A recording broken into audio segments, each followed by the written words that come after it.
નમસ્તે મિત્રો, આજે આપણે ઊંટ પર નિબંધ લખીશું. તો ચાલો લખીએ નિબંધ. ઊંટ. ઊંટ પાલતુ પ્રાણી છે.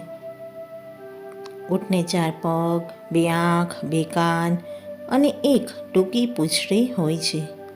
તેની ડોક લાંબી હોય છે. તેના પગ પાતળા અને બેડોળ હોય છે. તેના બધા અંગો વાંકા હોય છે. ઊંટનો રંગ આછો બદામી હોય છે. ઊંટ બધી જાતની વનસ્પતિ ખાય છે. ઊંટ ગાંગડે છે. ઊંટના બચ્ચાને બોતડું કહે છે.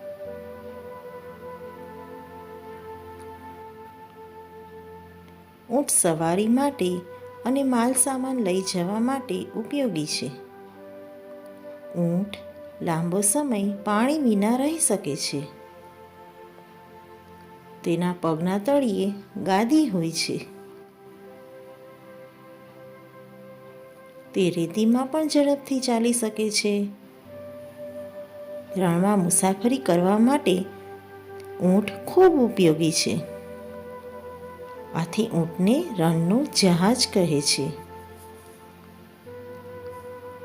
બાળમિત્રો, આ વિડીયો જો તમને ગમ્યો હોય, આ વિડીયોને તમારા મિત્રો સાથે શેર કરજો અને લાઈક બટન પ્રેસ કરવાનું ભૂલતા નહીં. તો ચાલો આવજો.